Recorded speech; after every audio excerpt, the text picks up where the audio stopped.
बूढ़ी, रुक। कहाँ मुंह उठाए चली आ रही है? यहाँ तुम जैसी लोगों का दाखिला मना है। मैंने कहीं जाना है, मैं अपने लिए टिकट बुक करवाने आई हूँ। अरे बढ़िया, तेरा तो अभी ऊपर जाने का समय है, तो सीधे ऊपर का ही टिकट कटवा। अबे ओ मोटे, जबान संभाल के बात कर, कहीं ऐसा ना हो तेरा ही टिकट करवा दूं। चुप रहो बुढ़िया, तेरा एक पैर केले के छिलके पर है और दूसरा कब्र में। इधर पैर फिसला और उधर तू कब्र में। अरे कुछ तो शर्म कर, मैं तेरी माँ की उम्र की हूँ, तुम्हें पता नहीं बड़े लोगों से कैसे बात की जाती है। अरे बुढ़िया, बंद कर अपना रोना धोना। तू तो शक्ल से ही चोर लगती है, चोरी करने आई है ना यहाँ। बढ़िया है तो शराफत से चली जा, वरना तुझे उठाकर कूड़े के ढेर में फेंक दूंगा जहाँ से तू आई है। जबान संभाल कर बात कर, कहीं ऐसा ना हो कि तुझे अपनी नौकरी से ही हाथ धोने पड़े। तू एक सरकारी नौकर है। तो कहाँ की एमएलए हैं जो मुझे नौकरी से निकालवाएगी? शराफत से चली जा, कहीं ऐसा ना हो कि तुझे उठाकर ट्रेन के आगे ही फेंक दूं। अरे तू मेरे साथ ऐसा क्यों कर रहा है? ऊपर वाले से डर, कहीं ऐसा ना हो तुझे बाद में पछतावा हो। तेरी इतनी औकात नहीं कि तू अच्छी ट्रेन में सफर कर सके। मुझे तो शक्ल से ही भिखारी लग रही है। जा कहीं जाके बसों में धक्के खा या लोकल ट्रेनों में जहां तेरे जैसे भिखारी हों। बूढ़ी, आराम से यहाँ से चली जा, कहीं ऐसा ना हो कि मैं तुझे धक्के देकर निकाल दूं और फिर तू रोती रहना। क्या समस्या है? किस बात का शोर हो रहा है? सर, ये बूढ़ी औरत जाने का नाम नहीं ले रही है, कब से परेशान कर रही हैं।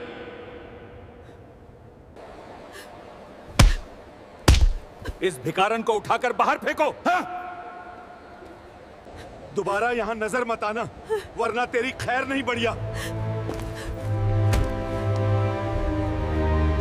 दोस्तों, जिले की सबसे बड़ी ऑफिसर डीएम रोशनी अपने ऑफिस में काम में मसरूफ थीं। उन्हें पता नहीं था कि आज उनकी मां के साथ क्या होने वाला है, और ये दिन उनकी मां और डीएम रोशनी की जिंदगी का सबसे बुरा दिन साबित होने वाला है, और ये दिन उनकी जिंदगी बदल देगा। डीएम की मां सादे कपड़ों में एक गरीब औरत की तरह एक बड़े रेलवे स्टेशन पर अपनी टिकट बुक करवाने के लिए जाती हैं, और उन्हें एहलकार भिखारी समझ लेता है। किसी को मालूम नहीं था कि ये औरत जिले की सबसे बड़ी डीएम ऑफिसर साहिबा की मां है। सबने सोचा ये तो कोई भिखारी औरत है और इस बड़े और पेशेवराना रेलवे स्टेशन पर क्या करने आई होंगी।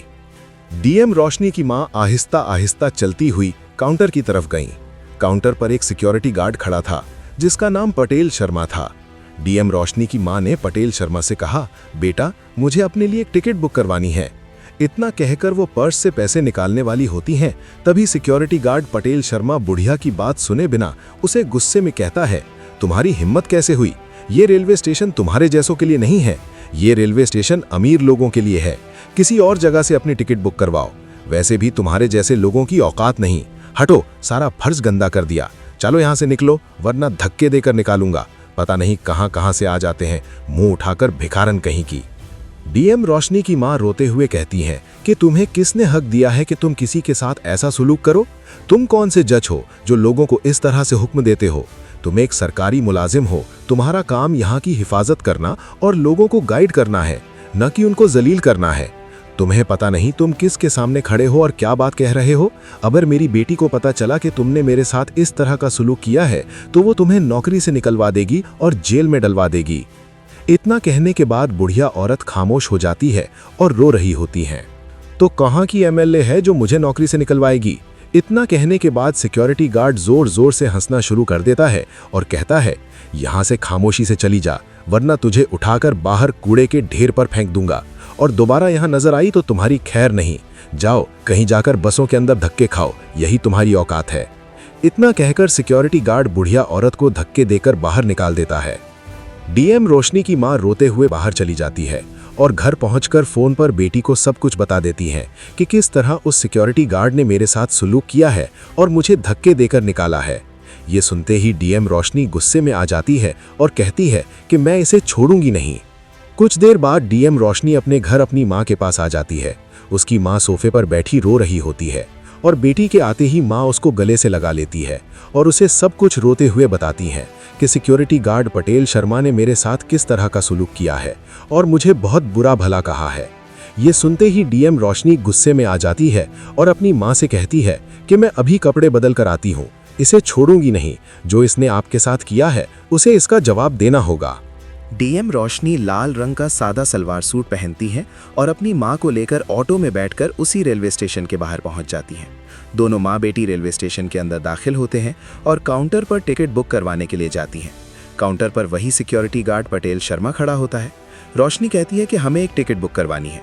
पटेल शर्मा ने दोनों को ऊपर से नीचे तक देखा। साड़ी में एक बुजुर्ग खातून और सादे कपड़ों में एक नौजवान लड़की किसी भी तरह से कोई अफसर नहीं लग रही थी। उसने तंज करते हुए कहा, शायद आप गलत काउंटर पर आ गई हैं। ये काउंटर हाई प्रोफाइल लोगों के लिए है। आप हमें एक बार टिकट तो बुक करवाने दें, अगर नहीं होती तो हम यहाँ से चले जाएंगे। डीएम रोशनी ने हंसते हुए कहा।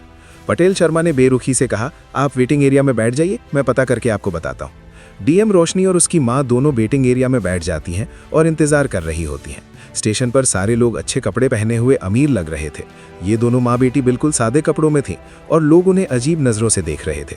थोड़ी देर बाद रोशनी खुद सिक्योरिटी गार्ड के पास जाती है और उससे कहती है, अगर आप मसरूफ़ हैं तो बराहे करम मुझे स्टेशन मास्टर से मिलवा दीजिए, कुछ बात करनी है। सिक्योरिटी गार्ड ने झिझक कर फ़ोन उठाया और दफ्तर में ये जो ऊपर लिखा हुआ है बैठे हैं स्टेशन मास्टर को फ़ोन लगाता है और कहता है, सर आपसे कोई औरत मिलना चाहती है।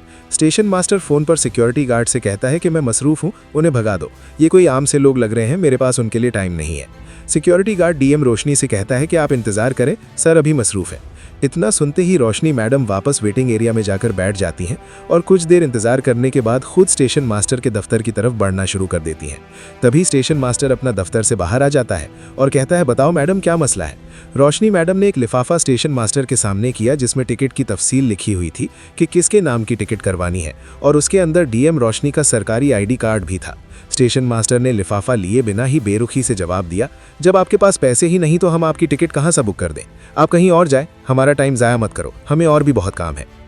डीएम रोशनी स्टेशन मास्टर से कहती है, आप एक बार टिकट तो बुक कर दीजिए, हम पैसे भी दे देंगे। स्टेशन मास्टर जोर से हंसकर कहता है कि मेरा इतना तजुर्बा है कि मैं शक्ल देखकर ही बता देता हूं कि किसके पास टिकट के पैसे होंगे और किसके पास नहीं। अब ज्यादा तंग मत करो और यहां से चली जाओ, नहीं तो तुम्हें धक्के देकर निकाला जाएगा। तुम्हारी इतनी औकात ही नहीं कि तुम इतनी अच्छी ट्रेन में सफर कर सको। डीएम रोशनी स्टेशन मास्टर से कहती हैं कि आप एक बार लिफाफा तो चेक कर लीजिए, हो सकता है इसमें आपके लिए कुछ अच्छा हो, वरना बाद में आपको पछताना पड़ेगा। डीएम रोशनी मैडम गुस्से से स्टेशन मास्टर के चेहरे की तरफ देखे जा रही होती हैं, मगर कुछ नहीं कहती और स्टेशन मास्टर उन्हें गुस्से में कुछ भी कहे जा रहा होता है, लेकिन उसे पता नहीं कि उसके सामने कौन खड़ी है। ये मैडम अपनी मां का हाथ पकड़ती हैं और रेलवे स्टेशन से बाहर आ जाती हैं। अगली सुबह स्टेशन पर तमाम काम रूटीन के मुताबिक चल रहा होता है। तभी स्टेशन के बाहर डीएम रोशनी मैडम और उसकी बुढ़िया मां पुलिस की गाड़ी में बैठकर रेलवे स्टेशन के बाहर पहुंच जाते हैं और उनके साथ 2 पुलिस एहलकार भी होते हैं। अब वो रेलवे स्टेशन के अंदर दाखिल होती हैं और सीधा रेलवे स्टेशन के अंदर खड़े स्टेशन मास्टर के पास जाती हैं। स्टेशन मास्टर ये देखकर घबरा जाता है और डीएम रोशनी मैडम उसे कहती हैं कि मैंने तुम्हें कल भी कहा था कि एक बार लिफाफा खोलकर चेक कर लो, क्या पता इसमें तुम्हारे लिए कुछ अच्छा हो, लेकिन तुमने हमारी एक नहीं सुनी। तुम्हें किसने हक दिया है कि लोगों के साथ इस तरह का बुरा बर्ताव करो? तुम एक सरकारी मुलाजिम हो और तुम्हारा काम लोगों के लिए सहूलियतें करना है, ना कि उन्हें परेशान करना है। तुम कौन होते हो लोगों को उनके कपड़ों से पहचानने वाले? मैं तुम्हें छोड़ूंगी नहीं, मैं तुम्हारे खिलाफ कार्रवाई होगी और मैं पूरी कोशिश करूंगी कि तुम्हारी नौकरी भी चली जाए। इतना सुनते ही स्टेशन मास्टर घबरा कर रोता हुआ हाथ जोड़कर रोशनी मैडम से कहते हैं कि मैडम मुझे माफ़ कर दें, मुझसे गलती हो गई, मैं आइंदा कभी भी ऐसा नहीं करूंगा, मुझे आखिरी मौका दे दीजिए। डीएम रोशनी अब सिक्योरिटी गार्ड को बुलाती हैं जिसका नाम पटेल शर्मा है। वो घबराया हुआ होता है और डीएम मैडम उसे गुस्से में कहती हैं कि तुम्हारा काम लोगों की हिफाजत करना है, ना कि उनको तंग करना है। तुम्हें किसने हक दिया है कि तुम लोगों के साथ बुरा बर्ताव करो और उन्हें धक्के देकर बाहर निकालो? तुम्हारा काम सिर्फ सिक्योरिटी करना है, ना कि लोगों को जज करना है। ये बहुत अहम चीज होती है। अब तुम्हारे खिलाफ कार्रवाई होगी। अब स्टेशन मास्टर और सिक्योरिटी गार्ड पटेल शर्मा दोनों मैडम से माफी मांगते हैं और कहते हैं कि हमें एक आखिरी मौका दे दो।